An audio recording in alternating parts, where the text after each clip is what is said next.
Hey, welcome to the West Coast Biased. I'm Andrew Nemec, joined by Jason Suke, as always.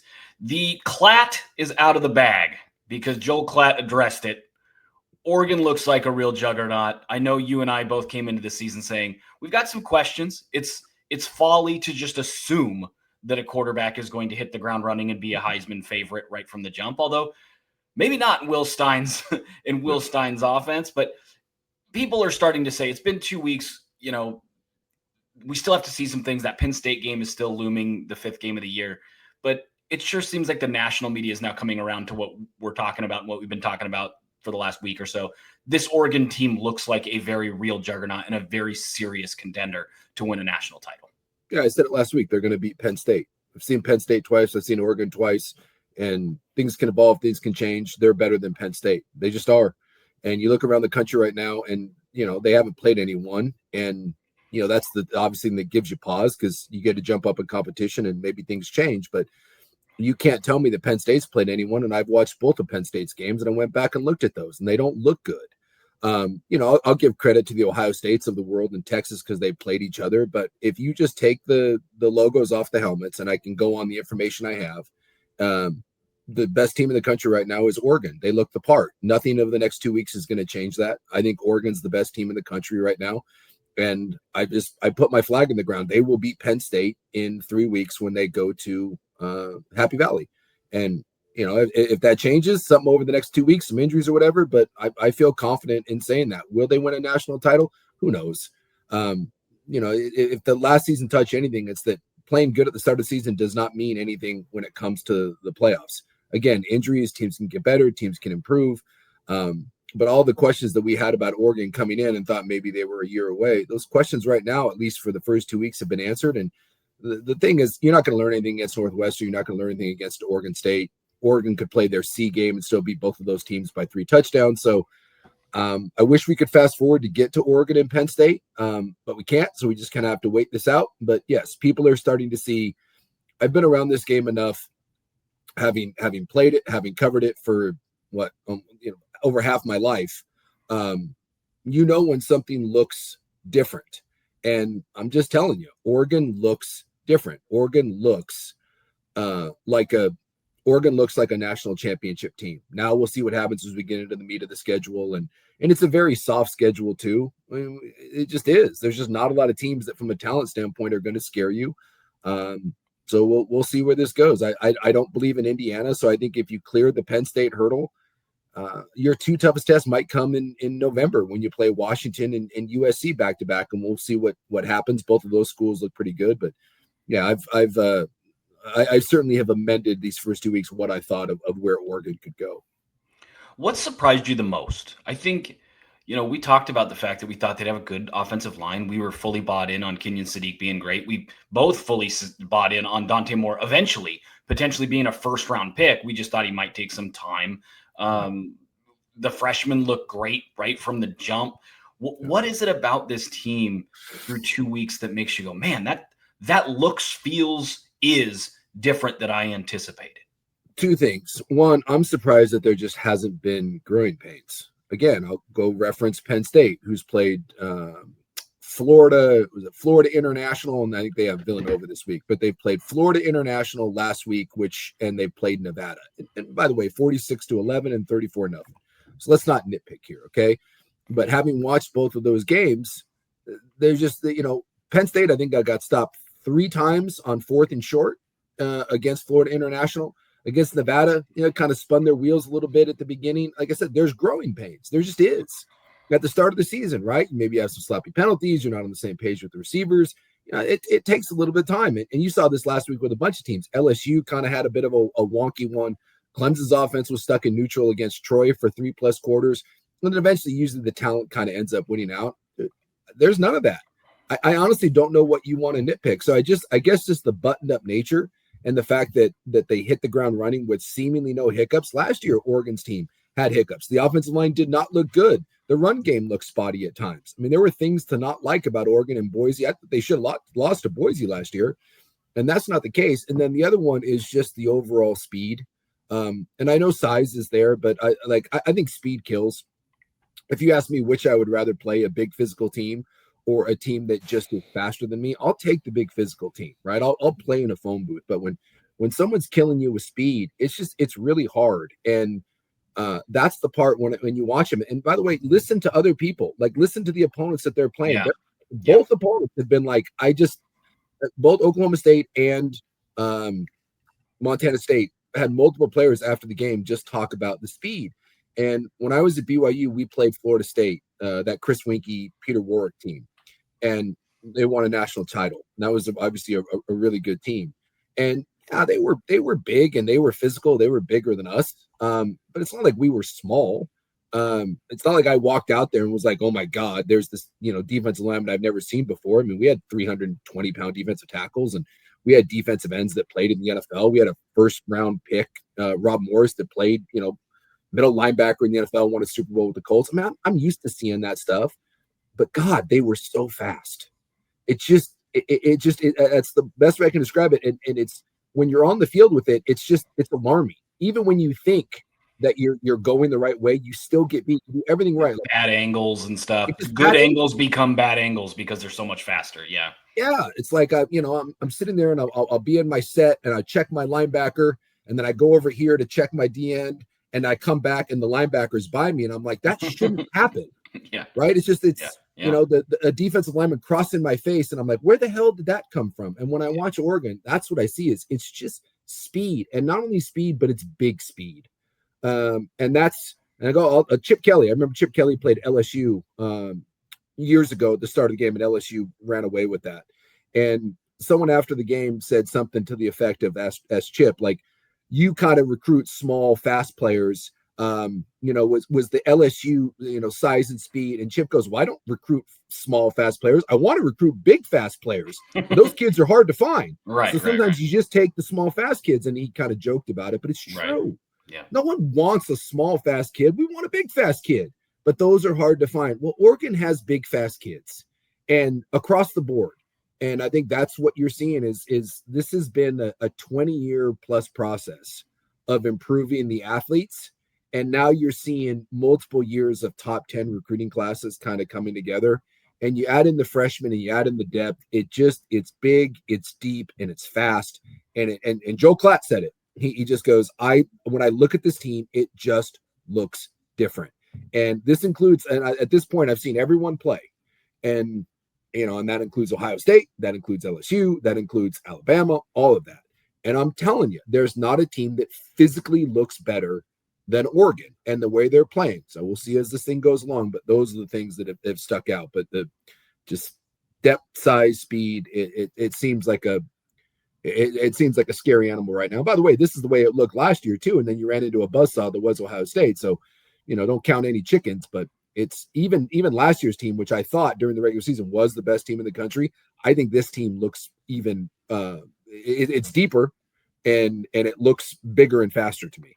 Well, what surprised me so far is you go through the position groups, and I thought there would be some ups and some downs. It's a lot of break evens and ups. Quarterback, Dante Moore from an arm talent standpoint can do some things that Dylan Gabriel couldn't do. That's just true. So that's an upgrade. I did not expect that. And I've seen Dante Moore. Like, no one can come at me and be like, you weren't aware that he was good. I said before the season started, I think he could be a first-round pick. Yeah. I just think it's going to take time for that to show up, especially with a young receiver core. It hasn't so far. We'll see when they play big opponents. I still have some concerns about the playmaking at receiver. I do. Some. They're small, but it's some. Running back so far, I didn't expect the depth because I didn't expect the freshmen to be this good right away. I thought it would be a 1-2 punch, and if Hughes or Whittington got hurt, that there was going to be a steep drop-off. Instead, Lamar looks better than I anticipated. The freshmen look better than I anticipated, and that group looks really special. The O-line is very good. They have a team pass blocking grade on PFF of 93.3. That's insane. Anything in the 90s is elite. If your entire team is elite, that's ridiculous. Sadiq is great. He's a better blocker than I thought he would be. I knew he was a great receiver. I knew he was a very good blocker. And I think I described him in the offseason as a strong, willing blocker. Willing. In other words, he's willing to do the little things. He just isn't elite yet. Well, Now he's an elite blocker as well. You look at the defense. I think the defensive line is about as good as last year's. And part of that is because Amari Washington early on is taking risks, and those are paying dividends. Now, will he take risks and teams scout him and they start to kind of make him pay for some of that aggressiveness? Maybe. We'll see. But I like the defensive line group. I thought the linebackers would break even. Betcher's back. I believed in Devin Jackson. And then the secondary. I thought they were young. I thought they'd be better with Dylan Thieneman and 6'2", 6'3" instead of 5'8", 5'9" at some spots. But I thought it would take time. And I've been really impressed at how fluid it all looks. If you told me this was a team that was returning 18 starters from last year's team, I'd say, yeah, that's kind of what they look like. They look like a team that's returning 18 or 19 guys. Yeah. And it's not. And in some cases, these guys are freshmen. Yeah. And that's what's so remarkable. And I posted on social media, and God, it went absolutely bonkers. And I understand because of the timing. But I said, what makes Oregon special is not Nike or the money. What makes them special right now is Dan Lanning and his culture. No. And people had a hard time with that and were upset. To win in modern college football, you need money. You do. To be at the big boy table, you need to spend money. So you can't even sit at the table unless you have that money to do it. So I understand people being upset about that. But Oregon's had funds. Oregon's had facilities. What makes this group special is the buy-in. What makes this group special is Decorian Moore's blocking. It's Kenyon Sadiq's blocking. It's the downfield blocking in general. It's assignment football. They're playing really well for each other. And you don't see that in a lot of teams that recruit at the 5-star level. Yes, the very special ones, the Nick Saban culture ones, did that. Kirby Smart's teams at times did this. LSU's had some teams that did this. But there are times where you take a risk on the 5-star guy and he doesn't want to block when it's not his turn to get the ball as a receiver. You get the 5-star guy who, I like blocking and I'm going to destroy my guy, but I don't care about going to the second level right now or blocking like Alex Harkey did 30 yards downfield on a reverse. That stuff is special. That's culture. And that's something that I've been impressed with, that Oregon's hit the ground running with young players right away from top to bottom. They're rotating in guys, and you don't see a drop-off in effort. You don't see a drop-off in focus. Those back-to-back pick sixes, Jerry Mixon and Peyton Woodyard, those two guys had extremely high PFF grades outside of those picks. They came in and played really good football. They just played good football. Backups. Backups. Third string guys, that towards the end. When you get to that point and everybody's that bought in and playing selflessly, and you're seeing guys celebrate after they score a block from someone else, that is special. That is different. And I do think that, added with that size and speed that you mentioned, has really impressed and surprised me, because that's a rare thing anywhere. You can have all the talent in the world and not have that culture. Yeah. You can have all the 5-stars. You can have the most talent-laden team in America, and you might even be good enough to win a national title, but you may not have that. Yeah. And I think that's a level of buy-in that you don't see very often, that is very special in this group, that has me rethinking the ceiling for them. They're ready, man, and they're taking it really seriously. I saw a quote from the DBs. Did you see the DBs quote that because it's a 9 a.m. game, they're getting up as a group at 4 a.m. to get ready for the time for this week? Yeah. Dude, and it's Northwestern, for God's sakes, and yet they're still doing it. They are 2-0, and I'm not saying they should do this, but they are 2-0. Yeah. Everybody thinks they're the cock of the walk. Yeah. They could go out and party every night and wake up late and whatever. But the DB room, which is mostly freshmen, the best players on that group are largely freshmen. They're getting up at 4 a.m. because they know they have a 9 o'clock game against Northwestern, and they want to have their bodies mentally ready and physically ready for that kind of toll, a different environment. Yeah. That's the level that they're at, and I think that's incredible. I think that deserves to be commended and highlighted. Yeah, couldn't agree more. It's got a really good feel early in the season. Going from really good feel to really tough feel right now. Oregon State 0-2. I think they have enough talent to have won these 2 games. I think coaching, I think the little things have let them down. And, even since our last podcast, I've heard from a lot of people who were upset with some of the things that we had to say and agreed with some of the things we had to say. And, oh, well, that's the nature of the beast. I think the number one thing is a lot of people recognize there's a problem, and that starts with administration. Yeah. And I feel for Oregon State. I think they were put in a terrible, terrible spot, and administration has made it worse. I don't really know where to go with a conversation with Oregon State, except that we hear you. We hear that, that you're frustrated and that you don't feel like you have a landing spot right now, and that administration's let you down, and we agree. Or at least I agree. I don't speak for you. I think administration has let them down. In this week's game, Suke, what are you looking for? And then obviously, if you want to speak to the administration piece of it that people have been talking about a lot in the Oregon State space, you're welcome to do so. Yeah, it's problematic. And a lot of people have reached out to me. I talked to a couple former players, that really like Trent Bray as a person, and speak very highly of him as a person, as a DC, and every one of them said, he may not be the head coach. Some people are just better for DC, and he's a great person, but there's more to being a head coach than just being a smart X's and O's guy. One of them, and not, obviously not reading any names or anything like that, but this is a text I got saying, can't hold on to the past. Think bringing back the same old mentality that we can win again. We have to get creative and also have a come to Jesus moment with expectations moving forward. That was part of it. So, I'm even hearing from players that played over the last 20 years that are reaching out. So where do you go? I don't know. I think that's a question for down the road. I think big question, right? Yeah. Against Texas Tech, you just have to show. Honestly, the scoreboard's kind of irrelevant to me almost. You can't lose. You can't pull an Oklahoma State. You can't lose 69-3. You can't roll over and die. I just want to see fight. I want to see effort, and I want to see things buttoned up. I think in the first 2 games, not only are the losses hard to swallow, but the way they went down, poor coaching decisions in game 1, not calling timeout on the special teams play that ensured a first down, all the special teams errors, the procedure penalties. It's not just losing; it's the way you lose. You don't look good. You don't look. You got some infighting on the sidelines. You just don't look sharp. So. I don't expect the result against Texas Tech or Oregon to be anything that you're going to look up and feel good about. I just don't. I think from a talent standpoint, you're about to get overwhelmed.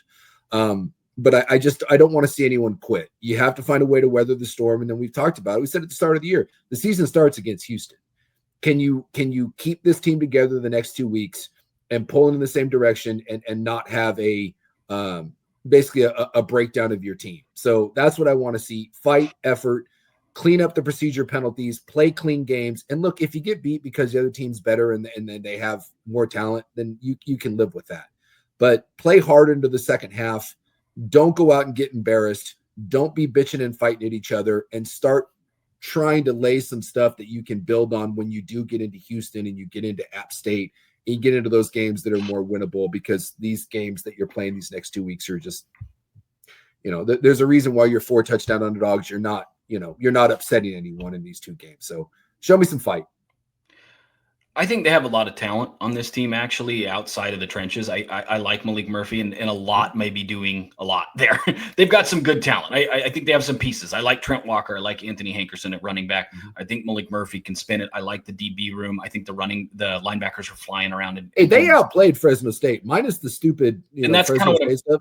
When you look at the stats of that, they thoroughly outplayed Fresno State. And outside of the first quarter against Cal, they played Cal pretty even. Yeah. Like if you really want to dissect things other than special teams in game 2 and a bad first quarter against Cal, you did enough to win those games. And so to just throw this away and be like, they're 0-2 and they're terrible, that is not the place I'm coming from. I think they have talent. I think if you look long-term, this could be a program, if you get this all figured out and squared away, and this is a rough patch, but if you get it figured out, you could be a Boise State or Fresno State. And in your good years, when you get the right quarterback, you could make a run at making the college football playoff. Not this year. I'm not saying that this year, but in your good years, you've got a chance to be that. You've got top 30 facilities. They were ranked 25th by 24/7 in facilities like 3 years ago. So they have some real foundational pieces, but you also have to be realistic about where you're at. And I don't think Trent Bray is going to end up being the answer. I do appreciate that he acknowledged some of the infighting. I think it was a good sign that he acknowledged that Malik Murphy and his OC were not on the same page in game one, and that they didn't necessarily trust each other in that game. In some of the, when the bullets started flying, and that's a bad phrase, especially right now, but when it got tough, they didn't trust each other in some of those crucial moments. I think that's important to acknowledge. And I think Oregon State fan and everybody associated with the program, including administration, the fans, everybody needs to start acknowledging the truth of where they're at, because saying we're okay and things are fine and it was just special teams is disingenuous. Saying it's just administration, and if administration would have done more, and if Oregon and Washington wouldn't have left, we'd be fine and this would be a glorious Pac-12 still. That's disingenuous as well. So Oregon State has to address some really tough questions right now. That is not going to look good on the field this week. But like you said, I want to see no quit. I want to see effort. I'd love to see him dial up some pressures, get a sack or two, get a sack or two. And I know that sounds silly, but like, it's true. Yeah. Get a 0 in the sack department off the board this week, please. Yeah. And battle. And I believe in these kids. I think, and I said this in last week's show or earlier in the week's show, kids watch film. They know watching the film, they'll go back and say, God, we were better than that Fresno State team. Yeah. We just played like crap in the execution department. Yeah. If you can clean some of that up, you can look a lot better than what it's looked like the first 2 weeks. And I genuinely, I know I come out hard and say, Trent Bray is kind of a red ass and has rubbed some people the wrong way. And I've talked about all that. I don't want Oregon State to fail. And I do think there is a path towards being a West Coast group of 6 now bully. I think that's in play. I think Fresno State, Boise State for them is in play. But we got to start really addressing the questions. Unfortunately, I don't think we're going to get many answers on Saturday. Yeah.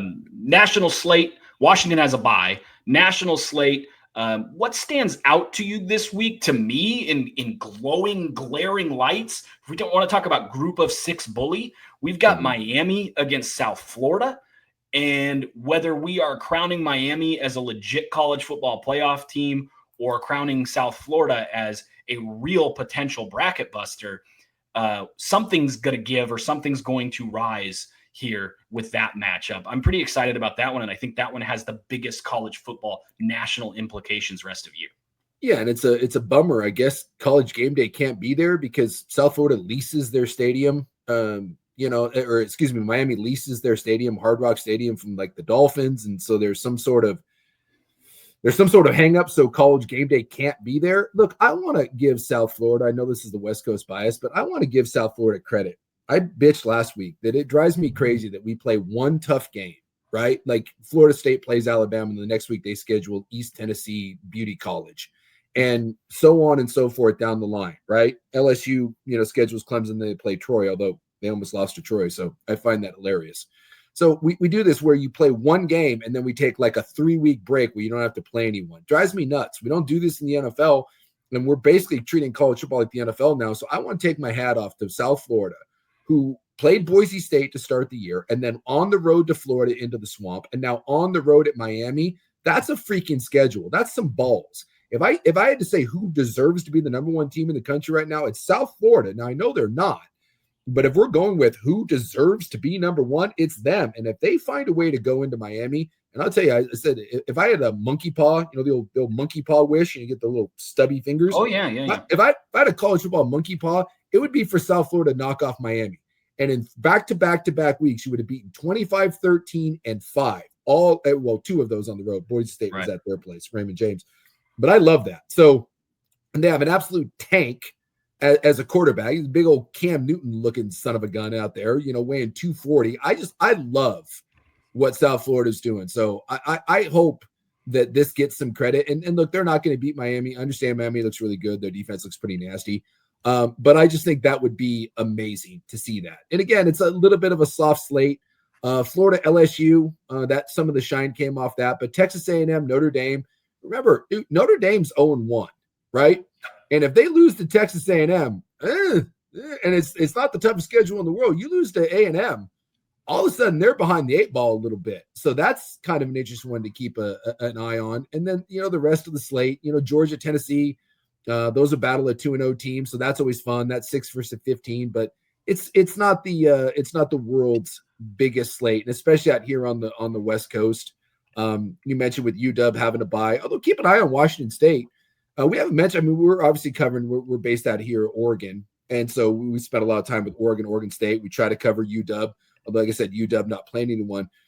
Keep an eye on the little pesky Cougars for all the crap that we have given Oregon State for the what they've been going through. Washington State went through the same thing. Their coach leave after Dickert spoke all that crap about, Washington State and I don't want to be anywhere else and blah, blah, blah. Like every other coach, they spun you a web, and then the first train out of town was like, thanks for coming. Although he's 2-0 at Wake Forest, give him some credit. But Washington State is quietly 2-0. No one's paying any attention to him. Big win last week, looked way better against San Diego State than against Idaho. And now they're on the road at North Texas. North Texas, by the way, is like a touchdown favorite in that game. I don't really know a lot about North Texas. Haven't paid much attention to the Mean Green, but keep an eye on that. Oh, Washington State, who won the Apple Cup last year, right?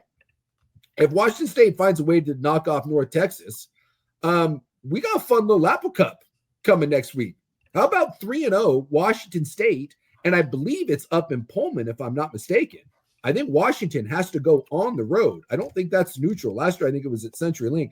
I think this one might be in Pullman. You want to double check that for me? But so I'm kind of pulling for my West Coast Cougs up there, hoping that they take care of North Texas and then set up a little kind of rematch game with UW, WSU. Let's make it spicy. Like those. It's at good old Martin Stadium. So. Yes, come on. Like that's because look, we know the Civil War is coming next week too, and we can get into that too. Is like I was texting back and forth with a couple Oregon State players. I talked to 3 former Oregon State players last week. Not one of them wants to play the Civil War. No, they're just like they just said it's not good for our program right now, and it's not doing anything to help, and they know where this is at. Washington State fan though, because this is the last year of the Civil War. I think the Apple Cup's got a couple more years that they've agreed to going forward. So I want those games to mean something. I grew up, with those games. I grew up going to those games. My brother had played at Washington State, so I grew up going to those. I want these games to mean something. And not that the Apple Cup won't mean anything if Washington State loses, but if the Cougs are undefeated and the Dogs are undefeated and Washington's got big expectations and maybe Washington State's sitting there and saying, hey, why not us? We got you last year and now you're at our place. So that was if I had monkey paw wishes. First one, South Florida. Second one, Washington State setting up the Apple Cup. And then, I think that's really the only, from like a personal what I want to watch, outside of like the big games we mentioned, the top 25 matchups. No UCLA for you, huh? Oh God. Dude, I don't even know if they play this week. That's how irrelevant they are at this point. It's bad. Well, and last year you thought, Deshaun, they played New Mexico, by the way. On a Friday. Yeah, on a Friday. Yeah, that's why I didn't see it. There we go. Well, it's like funny. So last year, he had that disastrous press conference where we're like, oh my God, like Deshaun Watson's. I felt bad for him, man. He just had stage fright or something. I don't know. Had no idea what he was doing. And the only reason he got that job is because he played there and he was cheap. And UCLA has no sense of what the hell they're doing. I can't believe they're in the Big Ten. Of all the schools that got to go with, it's UCLA. And then last year, I'll give UCLA credit. They played hard, right? Like I thought UCLA was an absolute doormat last year, and they played hard. And so to see them come out in year 2 and they go and get Nico, and so there's like, hey, maybe there's something there. Dude, they just get shillelied by Utah. And then they come out and crap the bed. I think they were down 20-0 or 23-0 to UNLV. Yeah. And I just if you had to take a program, like we're talking about all the crap that like Oregon State's going through, I don't know if there's a worse program that should be better. Like Oregon State's got some real challenges and what they're facing. Outside of UCLA just being a bunch of donkeys, like what? There's just no sense. That just is a waste of a program. And of all the schools that could have gone to the Big Ten with USC and then Oregon and UW, You could have taken Utah. You could have taken Arizona State. Cal would have been better off if you wanted to take a California institution. It would have been better off. It's a basketball brand. It's a basketball brand. That's just part of it. I mean, I'm not saying it's a good idea. It's LA. It's the LA market. Yeah. It's a basketball brand. That's why. I always thought regionally, the three schools that underperform are UCLA, University of Houston, and Rutgers. Yeah. People don't realize how good that New Jersey area, Pennsylvania football is. That's why Penn State is so good. Yeah, that was Shiano. He always said, if we could just keep half of the players in New Jersey at home, I'll win, 9 games every year. Yeah. Piscataway and some of those schools, like they're legit, man. They are. Those are the three schools that I always think they're not that there's no excuse for not winning at a high rate, but just, gosh, if you could find a way to tap into the immense talent you have in your own backyard, you'd be fine. Those three schools always kind of leave me scratching my head about why aren't they better? And of course there's reasons for that, but that always bugs me. Transitioning to the NFL, because again, it's a pretty weak college football slate. The big news, it's the West Coast biased. Is it even big news anymore, or is it just status quo? Brock Purdy, another Niner hurt. George Kittle, is he on IR as of today? Yeah. I think he's on. Well, he's got a hamstring, so they were saying multiple weeks. So I assume he is now on IR. Yes, I assume that's where that was heading. So, the Niners were built on Robert Saleh's defense, and then I keep joking the exciting whites: Brock Purdy, Christian McCaffrey, Ricky Pearsall, George Kittle. I'm starting to wonder. Have you seen Hocus Pocus, the movie Hocus Pocus? I've seen Hocus Pocus. Where the witches make the brew that keeps them young by sucking the life out of the kids, I'm wondering if Christian McCaffrey's Achilles is staying intact by just slowly siphoning off his teammates' health. Trent Williams went out of the game against Seattle, and he came back in, but he was terrible. He gave up 10 pressures. Fred Warner got, I think, kicked in the face, and he missed a little time, but that initially looked scary. I think this Niner team, we keep going back to it. I wonder if this is just who they're going to be this year. When they're healthy, they've got a chance to make the playoffs and be kind of a spicy playoff team that probably can't win a title and can't win the Super Bowl, but they're good, and they're hurt all the time. And so I don't know. Admittedly, I'm a Niner fan. I like talking Seahawks. I can do that rationally. I don't even know what to do with this season. It's like, Purdy's out for 2 to 5 weeks, it looks like. Yeah. And it sounds like they're going to go be looking for a quarterback to try to bring in. It's Mac Jones. It's the DiNucci era, is it? Yeah, DiNucci. Maybe go get Tommy Cutlets. Like Easton Stick, I think, is out there somewhere. If that does anything for you.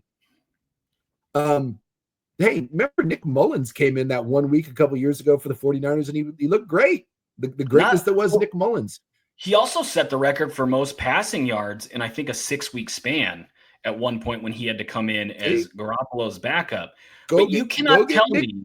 Go get Nick Mullins. Do you know what Mac is short for in Mac Jones? And that is what? McCorkle.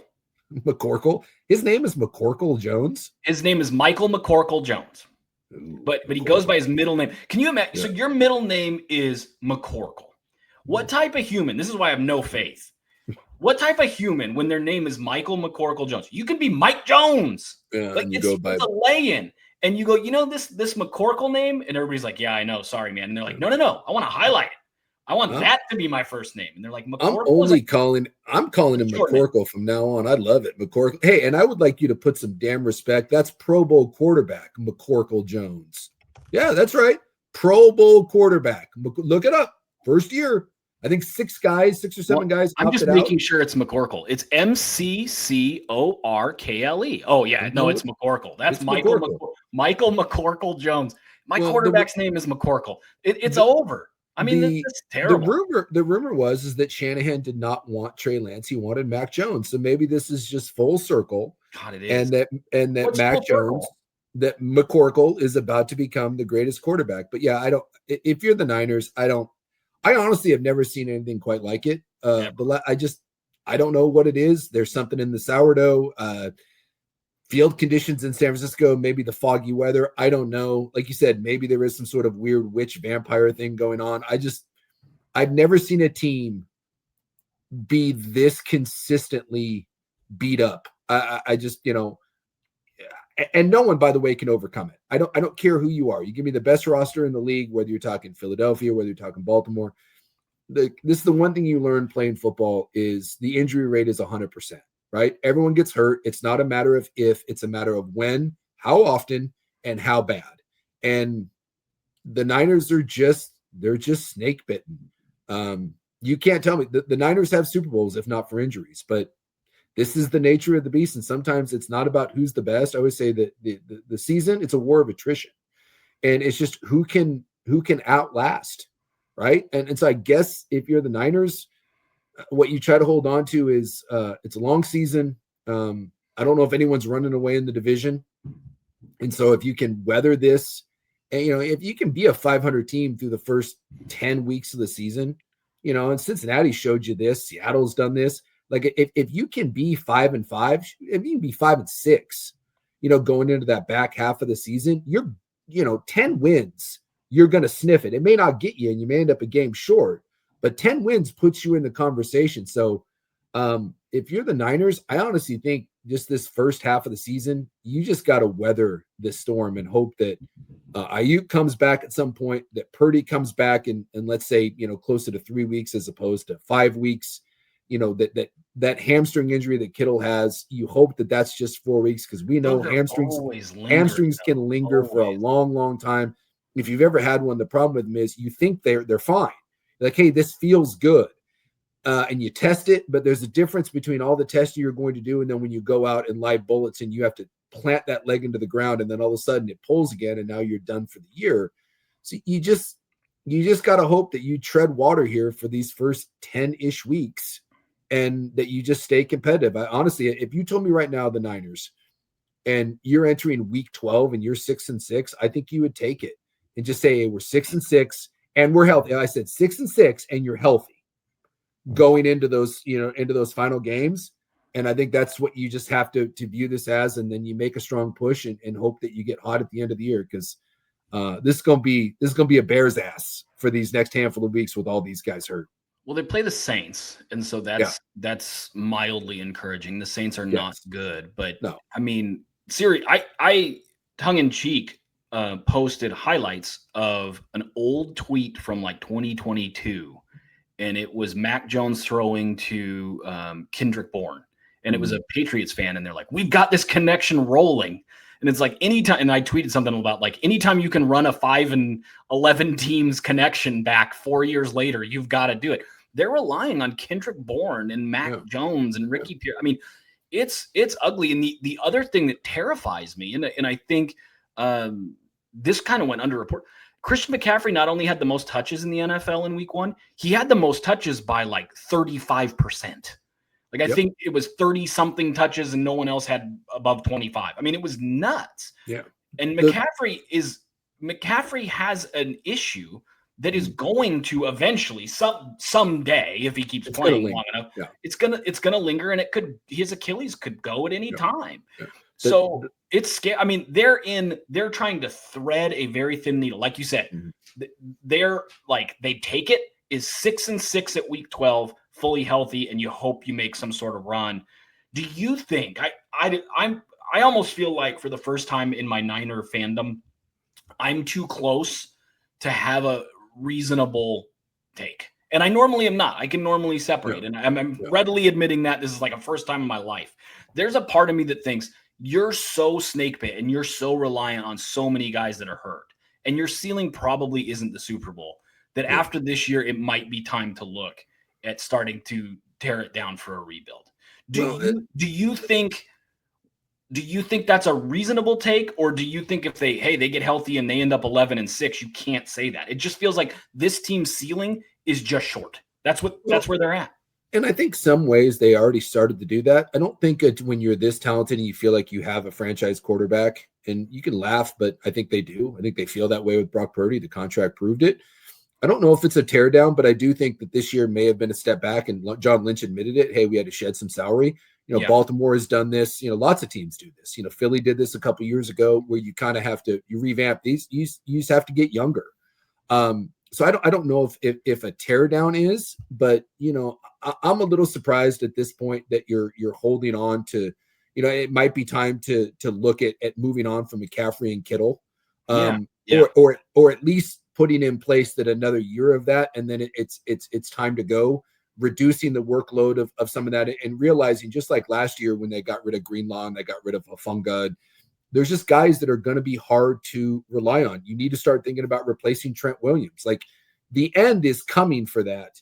And, Seattle did a nice job of this. And when they transitioned from the Legion of Boom, and now they never got back to those heights again, but they stayed relevant. So it just goes back, do you want to stay relevant, or do you just say, hey, we're tearing the whole thing down and we're going to be bad for a couple of years?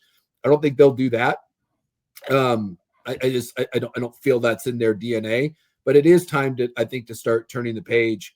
If your plan over the next 3 years is having the core of Trent Williams, Christian McCaffrey, and George Kittle, and that being the focus of your team, I do think that this is going to be a continued problem.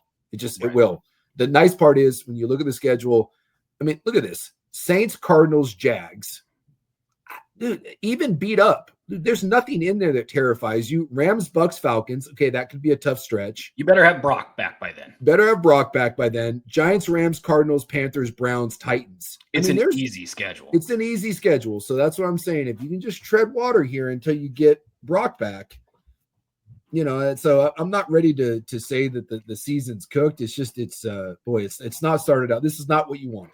I thought it was a really good point when you said threading a needle. Threading a needle is a very, you needed everything to go right, and it went right in week 1, and you beat what I thought was a pretty good Seattle team. So, 1-0, and I think you can beat this. Even beat up, you got a chance against the Saints. Saints aren't running away from you. So if you find a way to figure this one out and get a win over New Orleans, it's just, you give yourself a nice little 2-game cushion there, and so I'm not ready to be completely doom and gloom, but I'm concerned. Seahawks play the Steelers. The Steelers had an interesting battle with the Jets in week 1.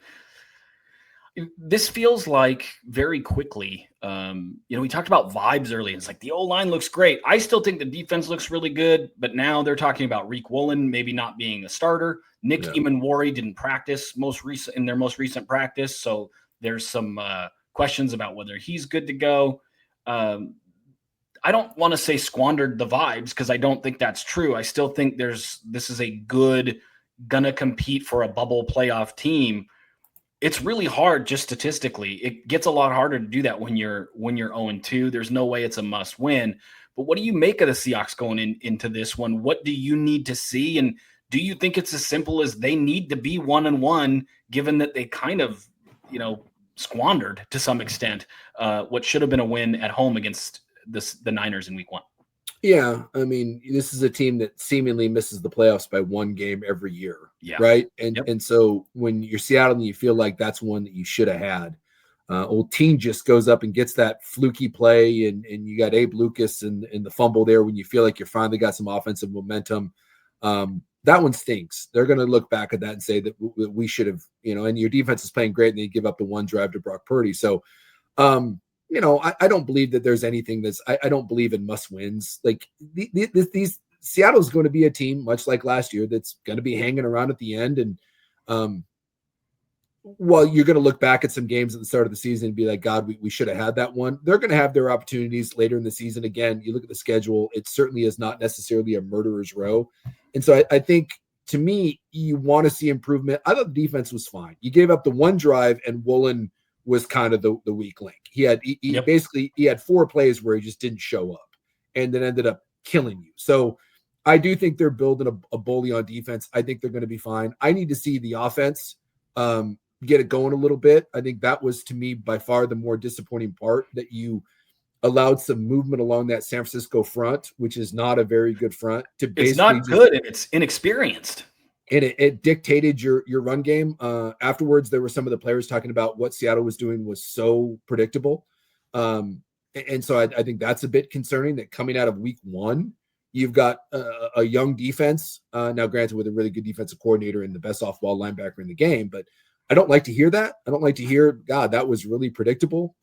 Kenneth Walker had nothing going on. So I to me, I just need to see. I want to see the offense get going, and that's funny to say because you're playing the Steelers, but the Jets ran through the Steelers like a goose poop. I mean, they shredded. They were playing the great Justin Fields, right? I mean, so.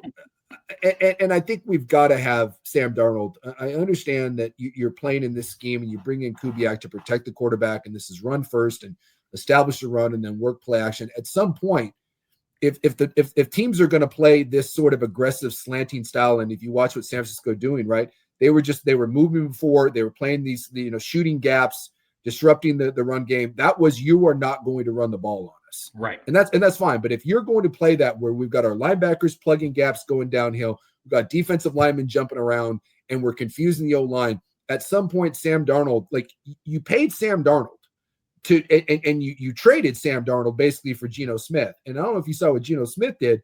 Geno Smith completed 4 passes. Geno Smith was the best downfield thrower of the football in week 1.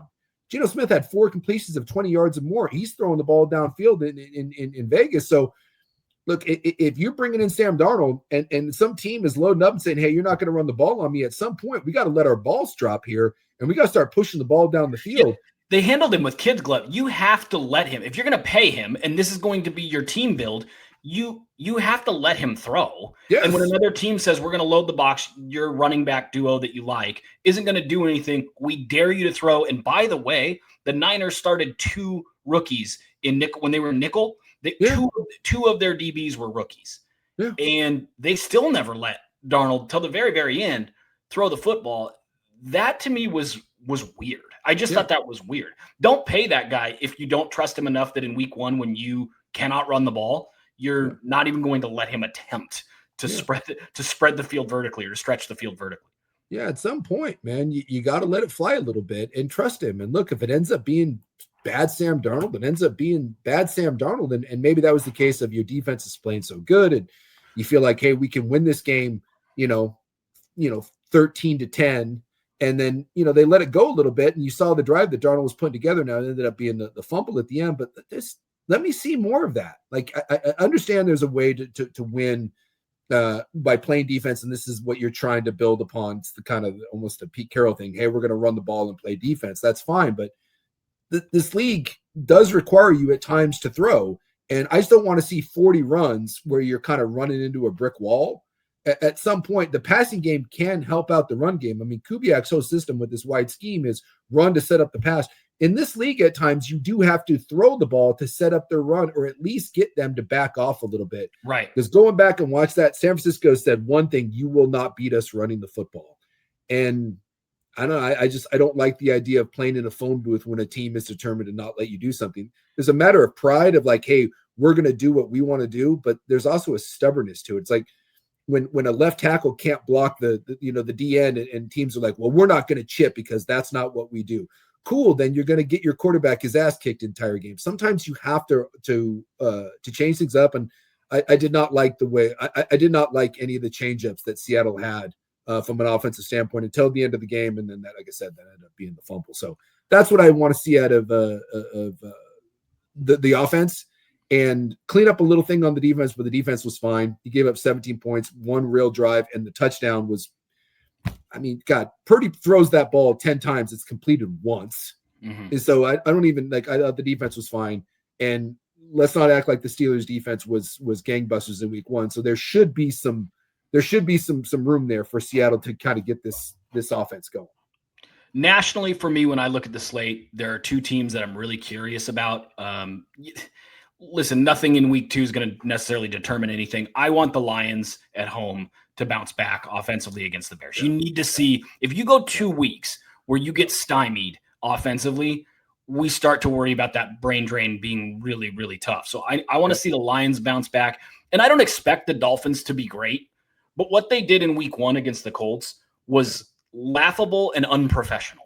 So I would like to see them bounce back and respond against the Patriots. If they do not, if it's a similar thing, Mike McDaniel's got to go, because that means the team's quitting on you. You have enough talent. You have enough game-changing talent on your offense that if you can't move the ball at all against the Colts and the Patriots, you're probably done. The game that I think is the most interesting to me, honestly, if I'm going through it all, is not until Monday night. I believe in Michael Penix Jr. I think Michael Penix Jr. has a chance to be absolutely electric. I still don't believe in J.J. McCarthy, although I definitely tip my cap that after he got hit in the mouth a whole bunch of times for 3 quarters, that he figured it out in the 4th. One of those 2 teams, I think, is a sneaky maybe playoff team-ish. The Falcons should have won. The Vikings did win against a not very good Bears team. I'm interested to see who comes out of that game, and we start to feel like, okay, now I know what they are. Penix, McCarthy, the offenses. That game to me, for some reason, and maybe I'm just such a big Michael Penix fan that's the reason I highlight that game. But I think if the Vikings beat the Falcons and McCarthy hits the ground running and carries over that 4th quarter, you go, okay, the Vikings got a chance here because the NFC North's a little wonky right now, other than the Packers. And on the flip side, I think the NFC South, not great. Falcons should have won in week 1. If they can beat the Vikings, you go, okay, they're still alive in that hunt to be that kind of mystery team that kind of emerges out of a conference or a division that's not very good. Yeah. What do you say about the national slate? Well, I just real quick, kind of what you were talking about there, the Dolphins, dude, that thing's dead in the water. You don't think there's any way they respond? I think that's a paper tiger. I think they've been. I mentioned that's a wonky offense that was gimmicky, that was good against bad teams, and they've never had an answer to better teams. And he just lost it. That you want to talk about a team that needs to hit a reset button? It's Miami. That whole thing. Tua is not the long-term answer there. His teammates don't believe in him, and when he's good, like when that offense was good and Tua was humming. Like it put up good numbers, but that whole thing in Miami is just if there's a team that I believe less in, I can't think of it. If I'm picking futures, if I'm betting the next 3 years, Miami is my dead last. I just have no faith in it whatsoever. And more than the Browns, even. Yes, even the Browns. I just think the Dolphins are an absolute mess. Because Cleveland's got a real defense, and they showed you that against Cincinnati. And maybe a ton of draft capital. They moved down, yeah. So maybe there's something there, but my national slate that I want to kind of keep an eye on too is Chargers Raiders. Hey man, see what the Chargers are out there. The whole Raiders. Yeah, and I was impressed. One, I was really impressed that they slayed the beast, and the Chargers went in and they took care of Kansas City. When you're sitting there watching that game, it was like, oh my God, Kansas City is getting ready to rip their heart out again. And Justin Herbert said, no, this is not the same team. Like, we're going to go down and we're going to put this game out of reach. So I thought that was awesome. And yeah, I'm a Geno Smith guy. And again, it was against the Patriots, and I don't think the Patriots are very good. But dude, Geno Smith was out there balling. Geno Smith is out there slinging that rock around. And you mentioned Jacoby Myers, and they got a couple good tight ends, and maybe Genty gets something going. So I from a West Coast kind of vibe, I'm interested in the Chargers and Raiders. That's one. And then I mentioned with Kansas City, like, bet against Kansas City at your own peril. You said it like every time you think that Kansas City is ready to take a step back, they're going to give you a big FU. Patrick Mahomes has been the starting quarterback for 7 years in Kansas City, and they've been to 7 AFC title games and 5 Super Bowls, and have won 3 of them. So is that good? I think that's good. It's the greatest start to a career in NFL history. Right? Ever. Yeah. Ever. Yeah. But like, I wonder if some of the mystique, and I don't know, you might be a little young. I don't know if you remember like peak Mike Tyson. I was a big boxing guy. I've seen enough documentaries to understand, but I didn't feel it personally. You didn't feel it. So there was a gravitational pull. Like, Mike Tyson was just, he was terrifying. Put the fear of God in people. Put the fear of God into people. And you just knew that when you walked into the ring, it was only a matter of time. And I think Kansas City was like that. And when he got knocked out by Buster Douglas, no one was scared of him anymore.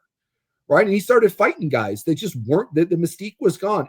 And I wonder, again, I'm not writing him off, but I wonder. Someone brought this up, one of the national guys, and I don't remember who it was. I wish I could give him credit. But he asked, he said, are people still scared of the Chiefs? And I was kind of like, huh. I'm like, is there something to that? That, the Chargers stared down, Mahomes in those moments. The Chiefs had won, it was like something crazy, like 9 straight 3-point games. Like, they don't lose those games. And I don't know if you saw who the Chiefs have this week, but they got the Philadelphia Eagles. And the last time we saw these two teams play, Philadelphia laid an old-fashioned ass whooping on the Kansas City Chiefs. And by the way, the Kansas City Chiefs tackles, which we thought were supposed to be better with Josh Simmons and then Juwan Taylor, didn't look great against the Chargers. You watch your mouth about Josh Simmons. He's a rookie. He'll figure it out. So, and then all of a sudden we get this Philly front, and I got Jalen Carter coming back, and hopefully he's going to be all pissed off and not spitting at people. So I don't know. I say Are you saying Jalen Carter's going to come in spitting mad?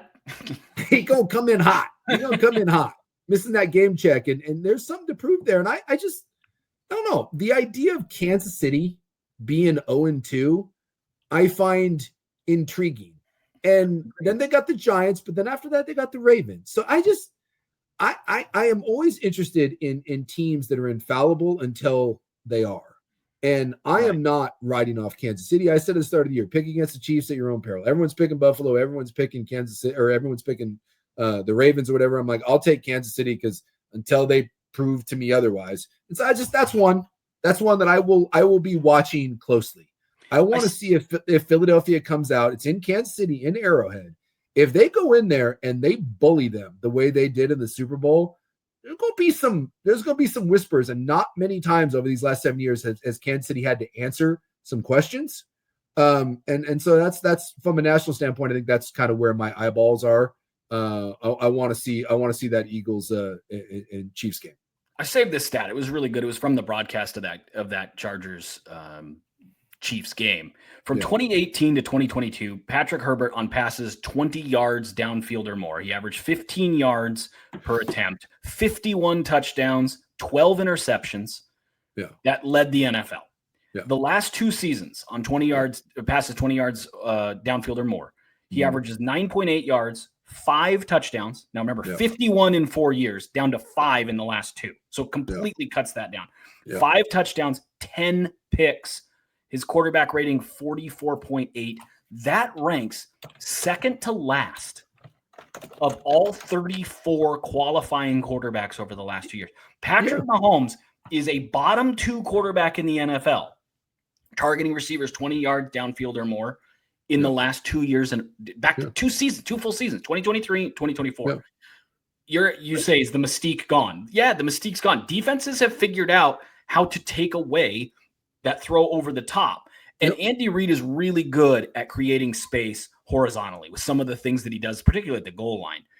When you have to worry about going over the top too, they use so much space, and Mahomes can run, and those arm angles, all of that creates space. All of that maximizes space, right? Defenses have taken away vertical space from them. So now all the horizontal stuff, the arm angles, they still matter, but it's compact. And the more space a defense has to cover and really worry about, and going from leading the NFL to being the worst in the NFL, going deep, the more that those arm angle things get compacted, the more they don't matter as much. So the Chiefs offense is like a shell of itself from a couple years ago. And I don't know where that is. We talked about before that the league started to kind of go too high and take away some of those shots. Specifically to deal with the Chiefs. Yeah.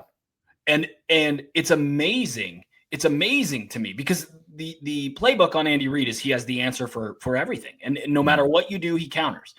We are into year 3 of defenses saying, you're not throwing deep. We're not allowing it. And the Chiefs, by the way, they're still really good. No one's saying they haven't worked because they made the AFC Championship game 2 years. But their offense is far less potent than it was. Mm-hmm. Well, it was basically, the last couple of years, and they won a Super Bowl this way. So, hey. I'm being clear. No one stopped them. No, but it's taken away the fear of the home run with them. Their whole thing was these last couple of years is Steve Spagnuolo has more to do with that last Super Bowl than Andy Reid does, because these last couple of years has been Spags in big moments and then get to third down and let 15 be 15 because he's still the best player in the league. And I've never seen a better. If I had a 3rd and 6 and my life depended on it, I just, live or die. There's no quarterback in the history of the NFL, and I mean that. Tom Brady, Peyton Manning, I don't care. McCorkle Jones. If it is a 3rd and 15 or 3rd and 6, because I'm not saying 3rd and 15, maybe even that. I just say third down. I have a third down and my life's on the line. There's no one I want more than Pat Mahomes. And that has been their recipe is we're going to play defense, right? And we're going to be in close games. And I think, like I said, before the Charger game, I want to say it was 9 straight games. Right. And we're just going to get into these situations, and our guy's better than yours in the clutch. 15 will find a way. 15 will find a way. Find a way. And that's what I'm wondering now. Xavier Worthy out for an extended period of time, and Travis Kelce isn't the same. And no offense to Isaiah Pacheco, but Isaiah Pacheco and Kareem Hunt don't scare anyone. Rasheed Rice is suspended.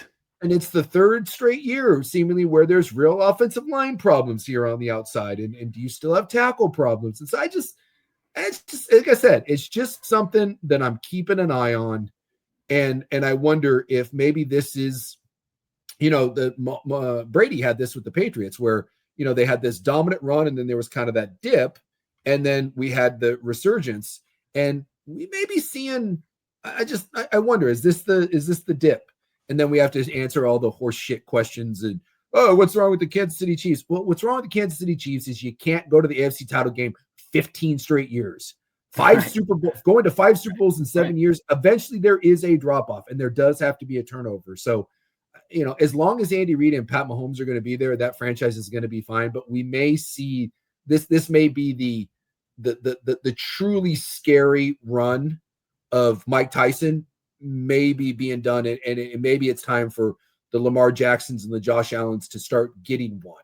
Maybe they get theirs. Jalen Hurts got his. Maybe this is the year that Lamar gets one. And we kind of see some of these quarterbacks, the Drew Breeses and the Peyton Mannings, end up getting 1 or 2 here.